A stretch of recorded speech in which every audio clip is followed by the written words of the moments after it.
Woohoo, it's a big boy. Hey guys, welcome back to the channel. It's awesome that you're tuning in. So in this video, it's time for a mini gaming PC from the brand called Emulation. Is somebody asking you, what kind of PC do you have to game on? I got an Emulation. Is that kind of show or something? No, it's actually just a brand. Yeah, it's kind of interesting brand because this thing is full of magic. It's the Emulation. I'm going to stop saying this. But nevertheless, I really wanted to check out one of those products because first of all, the mini PC looks absolutely amazing. Specification wise, there are all kinds of different configurations. So here it says for creative designing, for enjoying games, and of course, if you just need to do some basic work, this is absolutely completely overkill most of the time, but it doesn't matter, you can actually do that with this. Before we go into any further, let's remove the plastic because it's going to be very difficult to record on the box. And let's remove the plastic and don't rip the box apart. I'm always ripping everything apart, doesn't matter. In the end, so when you're looking at all the different kind of versions out there, mini PCs, oh man, it's absolutely another jungle inside the jungle of products from China. And this is a brand I just really want to check out due of the form factor.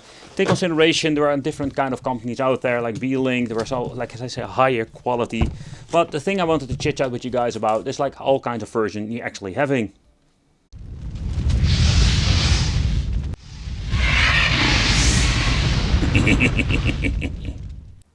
Take consideration, we have so many different, let's say, mini PCs out there with Intel and AMD in the inside. Let me know, what is your favorite? Are you AMD or Intel fan? I'm just going to be an Intel fan forever, even if AMD is having sometimes a better price, let's say, performance. So what I did was quite surprising with my model, that it already got like disassembled. So you can just slap in the hard drive. And the configuration is quite interesting. The same goes like this. What the heck is going on with this thing? It's just actually falling apart or what? No, just kidding. No, the thing is, when you're looking at this particular product, so inside we're going to find a 2.5-inch drive. It's very interesting, but also you can switch out like the NVMe and or the SSD, and we're having dual channel memory. So it's one of the things that I've noticed with previous models that's very difficult to get into the device itself. So, but you can just add your drive instantly if you want to. We need to remove the piece of plastic. Then of course we're having the paperwork. This is the memory compatibility list, even that, yeah, that's kind of interesting that they even give you this. It's very good if you want to upgrade or change it out. 32 gigabyte. It's going to be more than enough from this point what I'm going to be using it for. And of course a tiny toilet paper manual with some basic explanation. So in here we're finding the power supply, and let's check out how beefcake this thing is. Is it going to be a serious one? Ooh, yeah, this is a very heavy one. So you can see this thing works on 19 volts, 6.3 amps. So there's a serious power supply they're getting. But okay, so let's put this thing back together, and I'm not going to add a drive in this part of the video, maybe later on with some different configurations like Emulation. And yeah, let's check out what we're getting when it comes to the overall performance. Let's do a chit chat about the product information, and later on we're going to do a deep dive into the specs. So first of all, the name of the product is just Mini PC. That is really creative. Model number, we have the AM08, but this is the AM08 Pro. What it actually means, later on we'll see it in the specification list. Color, silver, gray and black. RAM is kind of interesting, we have 4, but we also have 6. I would say like 4, 8 or 16. Now we're going to get 4, 6, 8, 12, 16, and this is even the 32 gigabyte. It's kind of interesting if you want to do some more, let's say, creative working. The 32 gigabyte is going to be very handy. So internal storage capacity is even a 1 terabyte. I'm getting here over here the 512 gigabyte, and the specification list is going to be an EU due of the specification of the power supply. Let's remove the plastic first. Of course, the Wicked doesn't remove every single plastic. Ooh, that is seriously.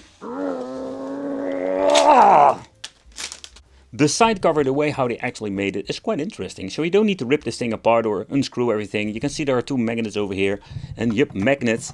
And next up, we're going to just slide it in here, and it will automatically close up. The magnet is quite strong, not to the point that it's going to be absolutely impossible to open it up. But the way that they constructed this is very interesting.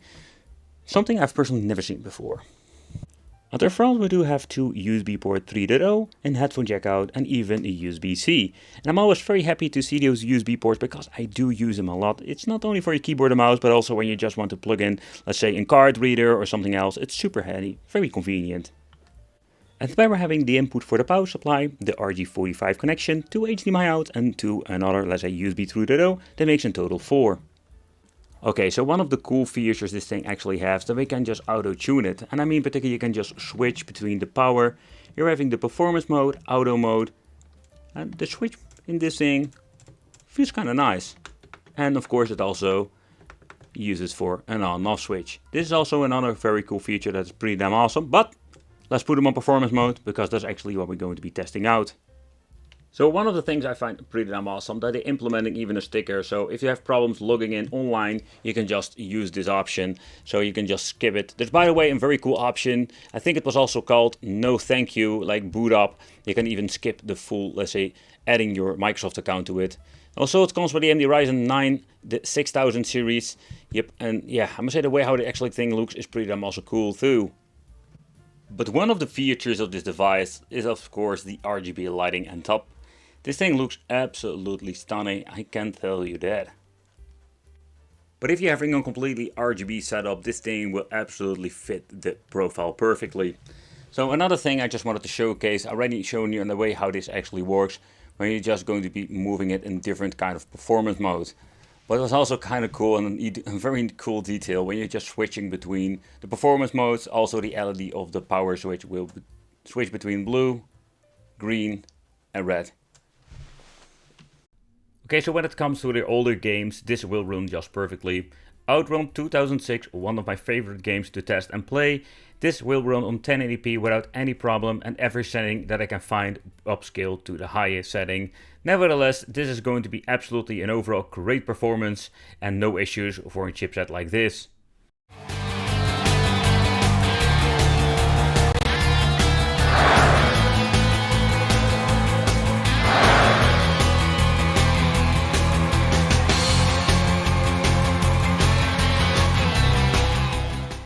But if you just want to play an indie game or a two-dimensional beat 'em up, like I'm doing over here, this runs perfectly without any hassle on 1080p and all settings set to high.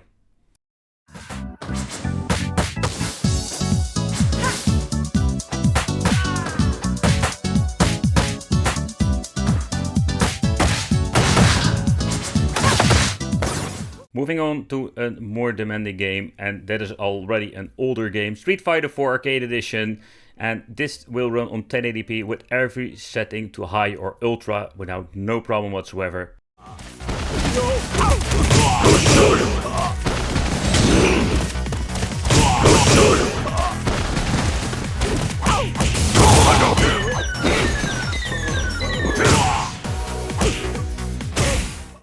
Will the Crash Bandicoot crash the system when it comes to performance? No, not at all. It's going to be absolutely an overall great performance. 1080p, everything set to the highest settings, and the system runs it. But we're not hitting the 60 FPS.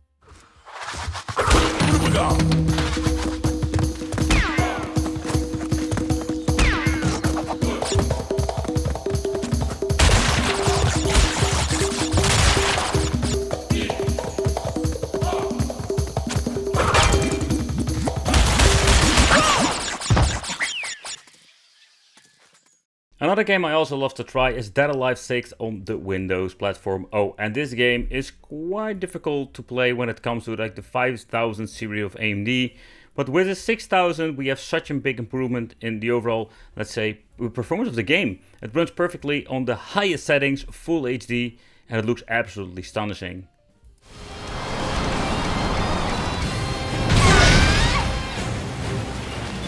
Get ready, fight!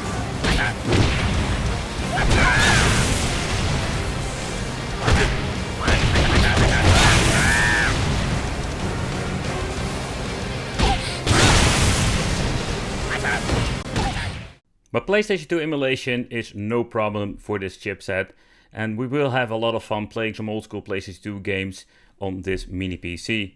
But the next thing I want to do, let's move on later on to the PlayStation 3, but also there we're going to have an amazing performance.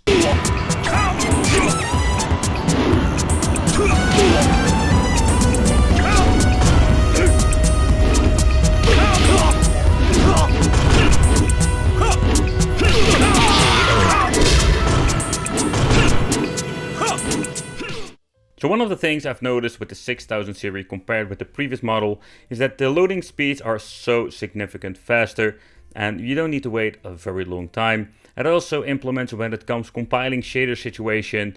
It works all so much better than all the other, let's say, mini PC I've tested out for AMD. The 6000 is absolutely the sweet spot for PlayStation 3. It's just going to be a native resolution or the normal resolution, no upscaling whatsoever. That will be your ruin. Tonight will be your last, Prince of Darkness.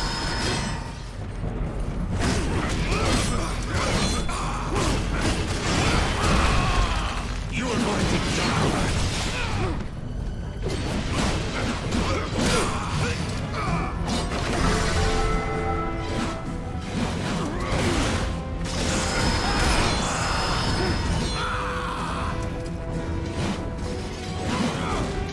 Back to hell, demon.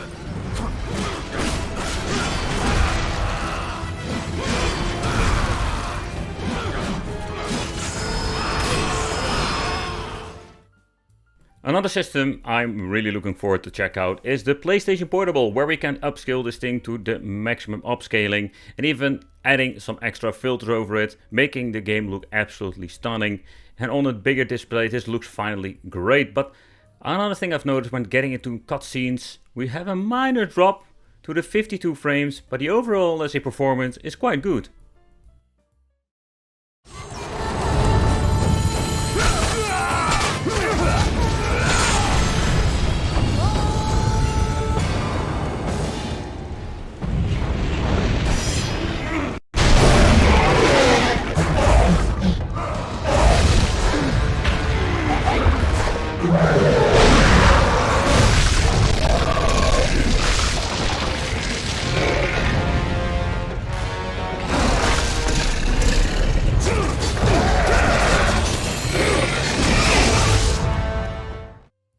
Another system I just wanted to check out is Sega Dreamcast, where we can upscale it to 4K without any problem whatsoever.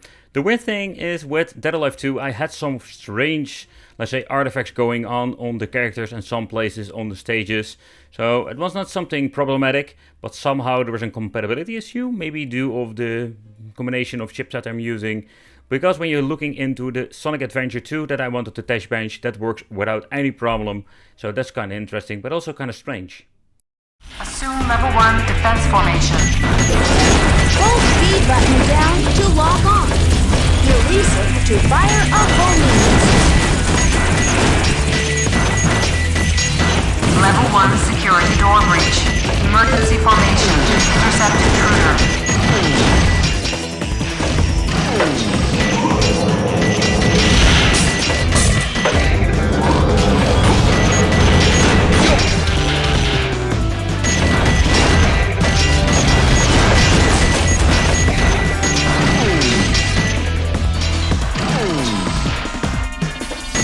Level 2 security door breach. Level 2 security door breach. So one of my favorite games, but also systems I want to check out, is F-Zero GX. This is absolutely a very cool looking game to benchmark, but also to play. By the way, so when you're looking at it, it's going to be upscaled to an internal resolution of 4K, making this game look so amazing. And yeah, when you actually lose playing this game on the mini PC, it seems to be working just fine. 3, 2, 1, go! Boost power!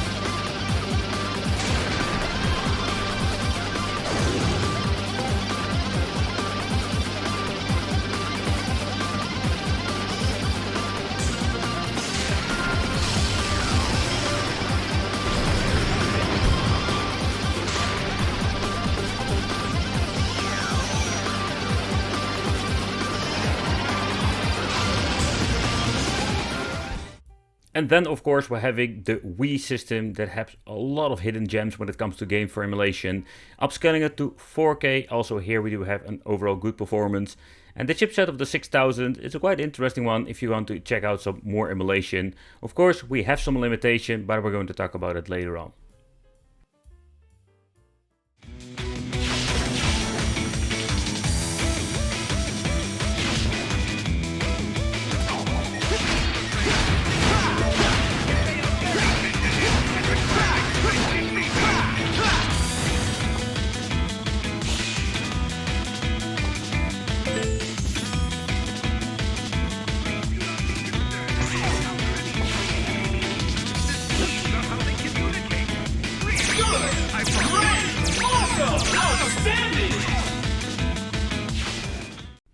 Because with the Xbox 360, here we're having absolutely the problem that we cannot really emulate this.